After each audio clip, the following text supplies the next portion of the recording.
দেশের গোপন তথ্য পাচার করা সহ বেশ কয়েকটি মামলায় কারাভোগ করছেন পাকিস্তানের সাবেক প্রধানমন্ত্রী ও পাকিস্তান তেহরিকে ইনসাফের প্রতিষ্ঠাতা ইমরান খান, যা নিয়ে দেশটিতে চলছে চাপা উত্তেজনা।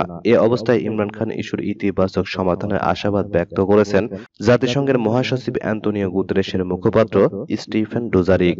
প্রেস ব্রিফিং এর সময় ইমরান খান ইস্যু নিয়ে প্রশ্ন তোলা হলে তিনি বলেন, আমরা বর্তমান রাজনৈতিক পরিস্থিতি দেখতে চাই।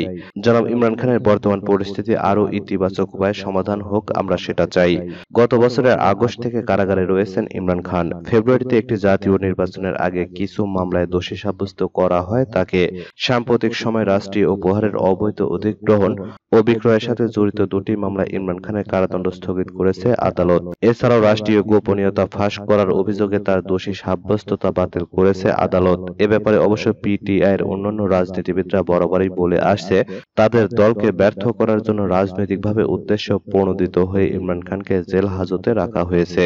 পাকিস্তানের নির্বিচারে আটকের বিষয়ে জেনেভা ভিত্তিক জাতিসংঘের একটি গ্রুপ বলেছে, এর একটি উপযুক্ত প্রতিকার হবে মিস্টার ইমরান খানকে অবিলম্বে মুক্তি দেওয়া এবং আন্তর্জাতিক আইন অনুসারে তাকে ক্ষতিপূরণ এবং অন্যান্য ক্ষতিপূরণের একটি কার্যকর অধিকার প্রদান করা। পাকিস্তানের আইনমন্ত্রী আজম নাজির তারার অবশ্য জাতিসংঘের প্রতিবেদনকে প্রত্যাখ্যান করেছেন। ইমরান খানের গ্রেপ্তার এবং তার বিরুদ্ধে মামলাগুলিকে পাকিস্তানের অভ্যন্তরীণ বিষয় বলে অভিহিত করেছেন তিনি। আইনমন্ত্রী বলেন, দেশের সংবিধান, আইন ও আন্তর্জাতিক মান অনুযায়ী পিটিআই প্রতিষ্ঠাতার সমস্ত অধিকার রয়েছে। প্রাক্তন প্রধানমন্ত্রী একজন সাজাপ্রাপ্ত বন্দী হিসেবে কারাগারে রয়েছেন, আর একটি স্বাধীন রাষ্ট্র হিসেবে সংবিধান ও বিদ্যমান আইনগুলি পাকিস্তানের আদালত দ্বারা প্রয়োগ করা হয়।